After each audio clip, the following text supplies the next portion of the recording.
여러분 안녕하세요. 경부초음파 이론 강의 첫 번째 시간입니다. 이번 시간에는 경부초음파 검사에 대해서 기본적인 내용 설명드리는 시간 가져보도록 하겠습니다.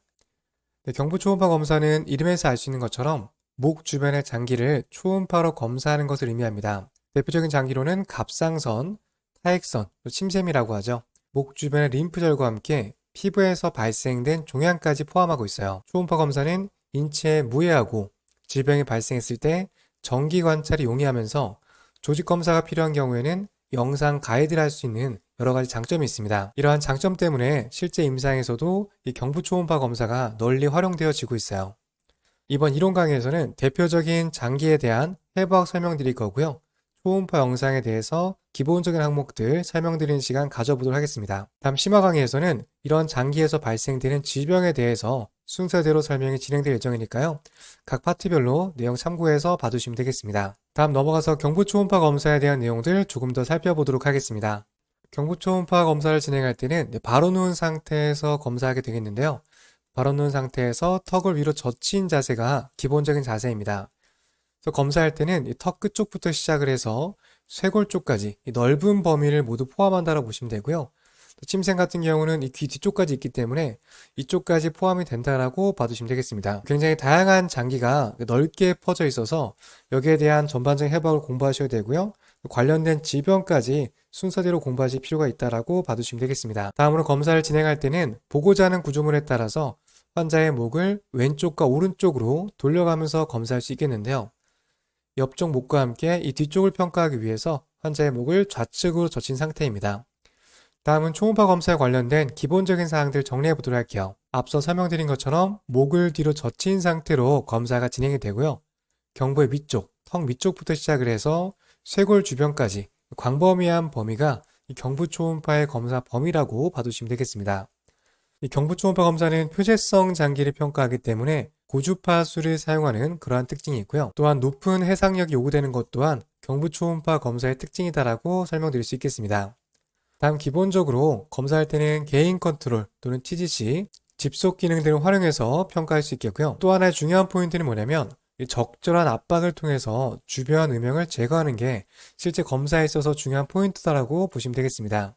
가운데에 기관지가 있어서 이 부분에 바로 압박을 하게 되면 검사받는 환자가 불편할 수가 있어요. 이런 부분들을 피해가면서 적절하게 음영이 생기지 않도록 압박을 가하면서 검사하는 게 중요하다고 보시면 되겠습니다. 이 내용과 관련된 영상 보도록 하겠습니다. 이쪽 영상 보게 되면 적절하게 압박이 되지 않은 상태인데요. 갑상선 내부에 질병이 있는 것으로 오인되는 부분들이 영상에서 보여지고 있습니다. 옆쪽에서는 주변 조직을 조금 더 압박했을 때 이러한 부분들이 사라져 있는 것을 영상을 통해서 확인해 볼 수가 있게 돼요. 가운데에 있는 기관지를 피해서 압박을 가했을 때 이런 허상들을 제거할 수 있다라고 봐주시면 되겠습니다. 영상 하나만 더 보도록 할게요. 갑상선 깊은 쪽에 질병으로 의심되는 구역이 영상에서 보여지고 있습니다. 실제 질병이 있는 건지 아니면 압박이 잘 되지 않아서 질병으로 오인되는 것인지 좀 애매한 상태인데요. 옆쪽에 조금 더 압박을 가했더니 깊은 곳에 질병이 있는 것을 영상을 통해서 확인해 볼 수 있습니다. 이렇게 해서 기본적인 경부초음파 검사 방법에 대해 설명드렸고요.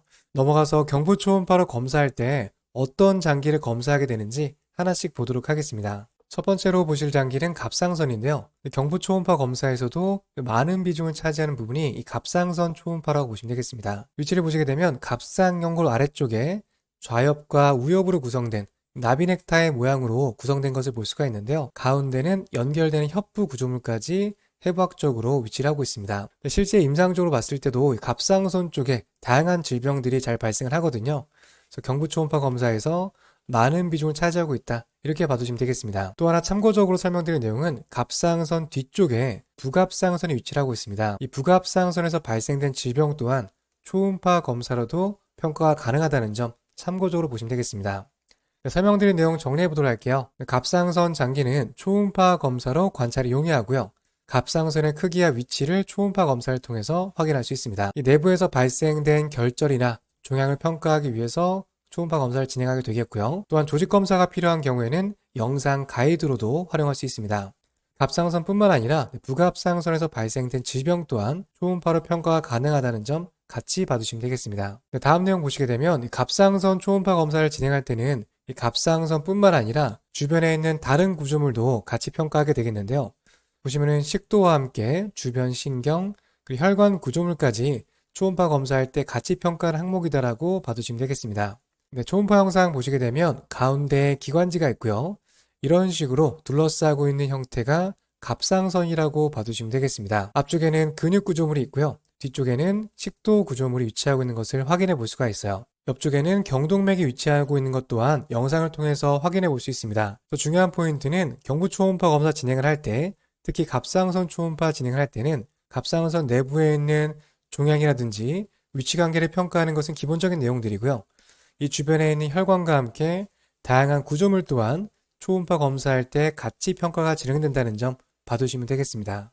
다음은 갑상선 내부에 발생된 종양성 구조물들 보도록 할게요. 이러한 실질 에코드를 갖고 있는 것이 갑상선 구조물인데요. 내부의 비정상적인 구조물이 영상을 통해서 확인되고 있습니다. 또 초음파 검사를 통해서 종양이 어떠한 성분으로 구성이 되어져 있는지를 평가할 수 있겠고요. 양성 종양 같은 경우는 정기적으로 크기 변화를 관찰하게 되겠고, 악성으로 의심되는 경우에는 초음파 가이드를 통해서 조직 검사를 진행할 수 있겠습니다. 이렇게 해서 갑상선에 대한 내용 설명드렸고요. 넘어가서 다음 내용 보도록 하겠습니다. 네, 다음으로 경부 초음파 검사에서 평가할 수 있는 장기 중에 타액선이 있습니다. 보통 침샘이라고 하죠. 인체에는 크게 세 가지의 침샘이 있는데요.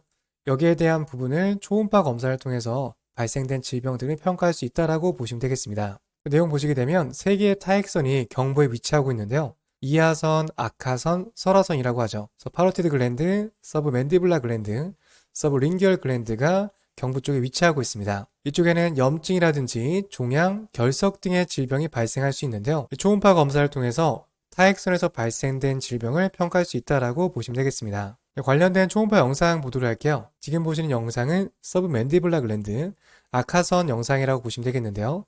이렇게 생긴 에코드를 가지고 있는 부분들이 타액선의 초음파 영상이다라고 보시면 되겠습니다. 지금 초음파상에서는 정상적인 모습으로 나타나고 있는 것을 확인해 볼 수 있겠습니다. 다음 영상 보시면 이 타액선 내부에서 비정상적인 에코드를 가진 종양성 구조물이 초음파상에서 보여지고 있습니다.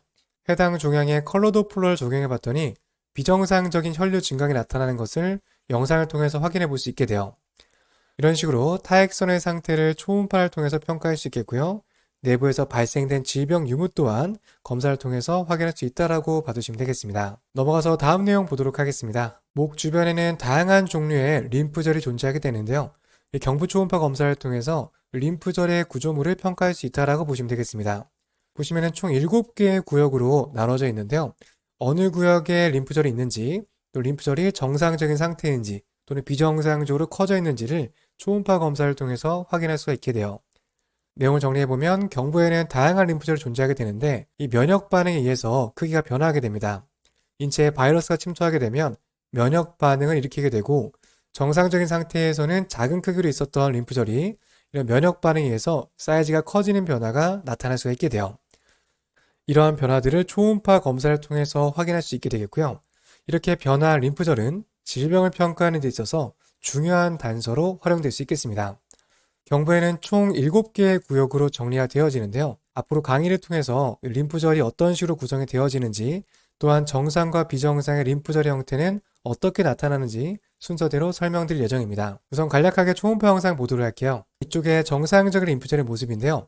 타원형의 형태를 보여주게 되고 피질과 속질로 구성이 되어져 있습니다. 보통 이제 신장과 비슷한 에코드를 갖고 있는 것이 정상적인 림프절의 모습이에요. 옆쪽에 비정상적인 림프절을 보게 되면 이러한 형태가 무너져 있는 것을 볼 수가 있겠고요. 비정상적으로 사이즈가 커져 있는 것 또한 영상을 통해서 확인할 수 있게 되겠습니다.